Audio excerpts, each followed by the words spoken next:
Wala. Ang topic ko po ngayong umaga nito ay tungkol sa Lucas 16:19-31. Basahin natin. May isang mayaman na laging nakasuot ng mamahaling damit at saganang-sagana sa pagkain araw-araw. May isa namang pulubing nagngangalang Lazaro na tagtag ng sugat sa katawan at nakahiga sa may pintuan ng mayaman. Sa hangad na matapunan man lamang ng mga mumong na huhulog mula sa abad ng mayaman at doon nilalapitan siya ng mga aso at dinidilaan ng kanyang mga sugat. Namatay ang pulubi at siya'y dinala ng mga anghel sa piling ni Abraham. Namatay rin ang mayaman at inilibing. Sa gitna ng kanyang pagdurusa sa daigdig ng mga patay, natanaw ng mayaman si Lazaro sa piling ni Abraham. Kaya't sumigaw siya, "Amang Abraham, maawa po kayo sa akin. Utusan po ninyo si Lazaro na isawsaw sa tubig ang dulo ng kanyang daliri at basahin ang aking dila dahil ako'y naghihirap sa apoy na ito."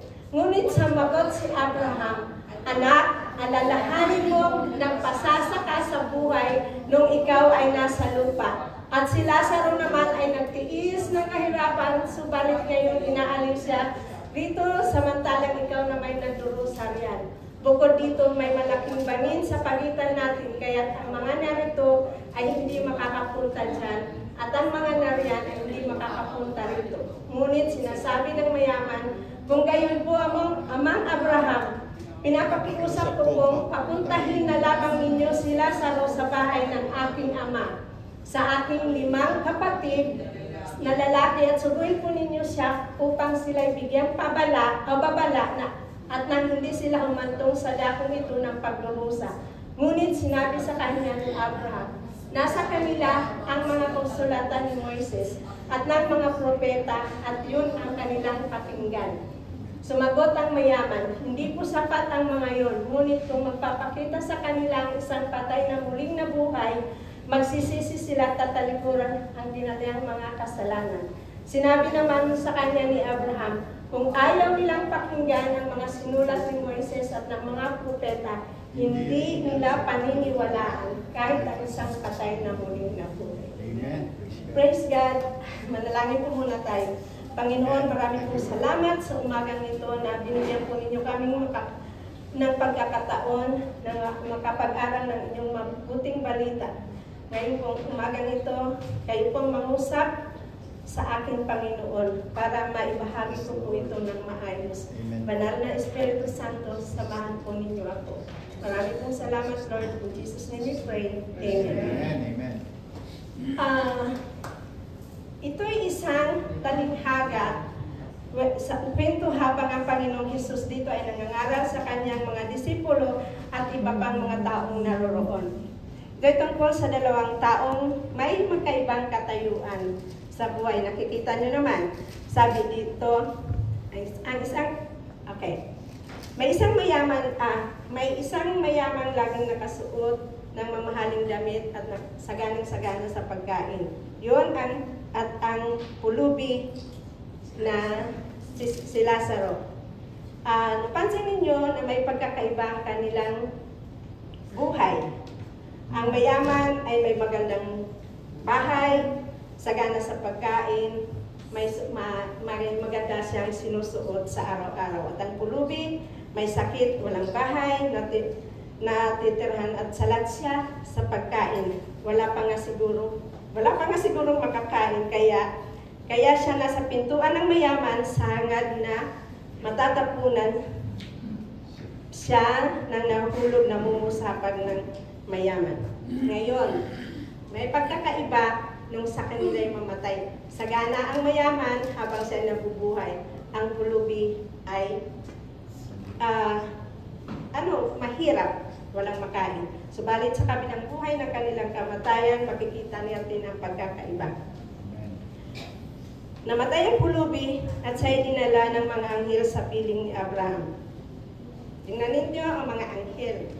Sino ang mga anghel na nagdala sa pulubi sa piling ni Abraham? Basahin natin ang Hebreo 1:14. Ano ang mga anghel kung ganon? Sila ay mga espiritong naglilingkod sa Diyos at ang mga tumutulong sa nagkakamit ng kaligtasan. Ang ibig sabihin dito, kung ikaw ay tunay na mananampalataya, sa pagkamatay mo, hindi ka nag-iisa. Sasamahan ka ng anghel kung saan nandoon si Abraham. Kasi nakasabi, sinamahan siya ng mga anghel sa piling ni Abraham. Subalit, anuin natin kung saan sila dinala. Kung ganon sila ay dinala ng mga lingkod ng Diyos sa makatwid, ang pinagdalhan ng mga anghel kay Lazaro ay sa heaven sa piling ni Abraham. Mapupatunayan natin na ang mga anghel ay nakatira sa langit. Basahin natin ang Genesis 28:12. Nang gabing yon, si Jacob ay nanaginip. Si Jacob ay apo ni Abraham. Nanaginip siya at tinutukoy dito ni Jacob, apo ni Abraham. Sa Old Testament ito. May nakita, sabi dito sa panaginip niya, may nakita siyang hagdan na abot sa langit at nagmamanhik manaog doon ang mga anghel ng Diyos. Ngayon, mapapatunayan natin na ang mga anghel ay nakatira sa piling ng Diyos saan? Sa langit. Kaya ngayon, ang ano ko lang na may langit. Ito, makikita natin doon yung sabi ng may nakita siyang hagdan abot sa langit, nagmamanaog doon. At ang mga anghel ngayon ay mapatutunayan na pag namatay ang mga matuwid na tao na mananampalataya sa Diyos, sa langit sila pupunta. Tingnan natin ang hagdan. Di pa may hagdan? Amen. Ang simbolo ng hagdan ay ang daan. Sino ang daan? Jesus. Okay. Basahin natin ang John 14:6. Si Jesus ang daan, ang katotohanan at ang buhay. Sino man sumampalataya sa Diyos ay magkakaroon ng kinakabahan ako. Yes. Kinakabahan ako, sorry. Tapos sa gitna, sabi dito, yun ang pagkakaiba ng mayaman at mahirap. Kasi dito naman sa verse 23, sa gitna ng kanyang pagdurusa, ito ang mayaman. Kaibahan naman ang sinapit ng mayaman. Napunta siya sa impyerno. Sa gitna ng kanyang pagdurusa sa daigdig ng mga patay na tanaw ng mayaman si Lazaro sa piling ni Abraham. Ito ang tatandaan natin lahat. Lahat ng gawin natin, hayag man o lihim, mabuti man o masama, ay ipagsusulit natin sa Diyos. Ito'y makikita natin sa mga ngaral 12:14.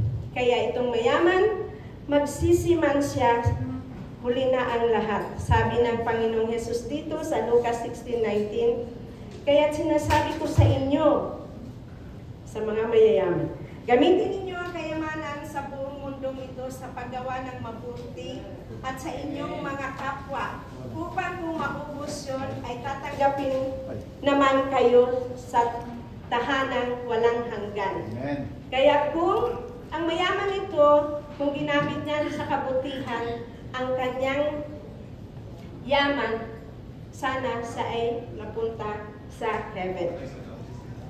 Dito nagawa ng mayaman, nagpasasa siya sa buhay, instead na tumulong sa tao, kagaya ng pulubing si Lazaro na dapat niyang tulungan, kaya ngayon siya ay nagdurusa sa nagbabagang apoy sa impyerno. Verse 24, kaya't sumigaw siya, ang mayaman sumigaw, Amang Abraham, maawa po kayo sa akin, utusan po ninyo si Lazaro na isawsaw sa tubig ang dulo ng kanyang daliri. Basain ang aking dila dahil ako'y naghihirap sa apoy na ito. Ito ang magpapatunay na ang mayaman ay nasa impyerno kasi sabi niya na nagdurusa siya sa apoy. At sa verse 25, ngunit sumagot si Abraham, "Anak, alalahanin mo, nagpasasa ka sa buhay nung ikaw ay nasa lupa, at si Lazaro naman ay nagtiis ng kahirapan, subalit ngayon ay inaaliw siya rito samantalang ikaw naman ay naghihirap at nagdurusa riyan." Itong pangyayari sa panahon na ito, nangyayari ito sa panahon na ito. Karamihan, maraming mayayaman na ganyan din ang mga asal. Ang mga mayayaman ay walang pakundangan sa pagliliwaliw, saan man nila gusto, at puro kasayahan ang kalayawan ng kanilang naiisip. Nakakaligtan, hindi lahat ng mayayaman ay ganito. Hindi. Ilan lang naman. Kaya, ang ano lang ng Panginoon dito, na kung ikaw ay may kakayahan, gamitin mo ito sa magandang paraan. Nakaligtaan ng mayaman na kung ano ang mayroon siya. Ito ay nanggaling lahat sa Panginoon. Kaya niya itong bawiin ng isang iglap. Amen. Kaya hindi tayo dapat magmalaki kung ano man ang mayroon tayo. Kaya yung sabi dito, kaya alalahanin mo siya. Nakaligtan nila na lahat ng mayaman, lahat ng mayroon sila, ito ay magmumula sa Diyos at kaya itong gawin ng isang iglap lang kung naisin ng Diyos.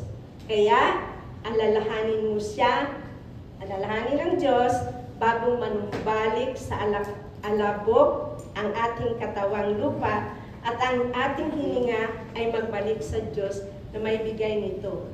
Mangangaral 12:7. Sa verse 26, sabi ni Abraham sa mayaman, "Bukod dito, malaking bangin sa pagitan natin, kaya't ang mga naririto ay hindi makakapunta dyan at ang mga nariyan ay hindi makakapunta rito." Kaya habang tayo ay nabubuhay dito sa mundo, lagi nating tatandaan, unahin natin lagi ang Panginoon higit sa lahat dahil siya ang huhusga sa atin kung sa impyerno o sa langit tayo pupunta. Ito ay nababatay kung ano ang ginawa mo sa lupa habang tayo'y nabubuhay. Verse 27, ngunit sinabi ng mayaman, "Kung gayon po, Amang Abraham, pinapakiusap kong papuntahin na lamang ninyo si Lazaro sa bahay ng aking ama, sa aking 5 kapatid na lalaki. Subuin po ninyo siya upang sila'y bigyang babala. Bigyang babala dahil alam niya ng mayaman na nagdurusa siya sa impyerno." Kaya sabi niya, at least, naunawaan niya, kaya binigyan ng pagkakataon ng mahirap o ng mayaman na sabihin sa kanyang ama at mga kapatid ang balit yung salita ng Panginoon na maibahagi. Sabi dito, naalala niya at nagmamalakasakit siya sa kanyang mga mahal sa buhay. Huliman ang lahat para sa mayaman, ngunit sa pagkakataong gusto niya na magbago ang kanyang mga mahal sa buhay. Verse 29, ngunit sinabi sa kanya ni Abraham, nasa kanila na ang kasulatan ni Moises. Kasulatan ni Moises ang salita ng Diyos yon. At ang mga propeta na mga sugo ng Diyos para magdala ng mabuting balita sa kanila. Yun ang kanilang dapat pakinggan. Talagang, verse 30, talagang patuloy na nakikiusap ang mayaman kay Abraham. Sumagot ang mayaman kasi nag-usap sila ni Abraham. Hindi po sapat ang mga yon, ngunit kung magpapakita sa kanila ang isang patay na muling nabuhay, magsisisi sila.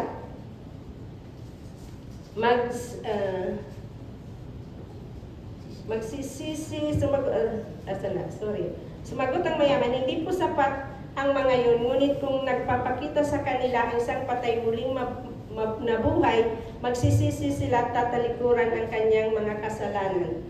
Verse 31, sabi naman sa kanya ni Abraham, kung ayaw nilang pakinggan ang mga sinulat ni Moises, ang mabuting balita at ng mga propeta na tagapagsalita ng Diyos, hindi rin nila paniniwalaan kahit ang isang patay na muling nabuhay.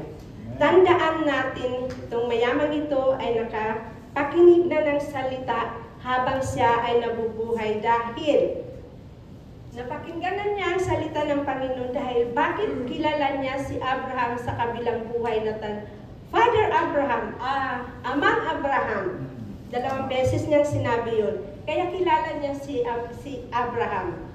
Ang nangyari lang, nalalaman niya na napapakinggan niya ang salita ng Diyos, subalit hindi niya ito pinansin at hindi niya ito pinakinggan. Kasi sabi dito, sa 31 na tayo, no? Siya ay tandaan natin itong mayaman dito na pakinig, nabubuhay dahil sa kilala niya si Abraham. At ang dalawang beses niya itong tinawag na Amang Abraham. Marahil nga, ang mayaman ay, ito ay katulad din natin. Katulad din natin, na ibinigay na sa atin halos isubo ang salita ng Diyos sa kanila, subalit binabaliwala lang nila ito. At ganun din sa mga Bibliang binibigay namin ng libre. Sino nabigyan ng libreng Biblia? Di pa namigay kami sa inyo ng Biblia. Anong ginawa nyo sa Biblia? Hindi nyo binabasa at winalaw nyo pa. Kaya sabi dito na wala ang iba naman tinatatamaran nilang basahin ito. Sayang, hindi nila alam sa Biblia nakasalalay ang kanilang buhay. At ito ang salita ng Diyos na gagabay sa kanila sa ating lahat habang tayo ay nabubuhay sa mundo ito. Dito sa lupa ay pansamantala lamang tayong naninirahan dahil hindi ito ang ating tunay na tirahan. Ang tunay natin na tirahan ay sa heaven. Depende kung ano ang ginagawa mo dito sa lupa. Ang paghuhusga, mamili ka kung ikaw ay pupunta sa impyerno, masama ang ginagawa mo. Kung ikaw ay mapupunta sa heaven, maganda ang iyong ginagawa at para ito ang kalooban ng Panginoon ang iyong sinusunod. Kasi dito sa lupa, pansamantala. Okay, sabi ko na yun. Choices nyo na nga yun. Pagwawakas, sa kabila ng lahat ng ito, isa lamang ang aking masasabi. Matakot ka sa Diyos at sundin ang kanyang mga utos sapagkat ito ang buong katungkulan ng tao. Makikita ito sa Mangangaral 12:13. Katungkulan ng tao. Yung sabi ka nga dito.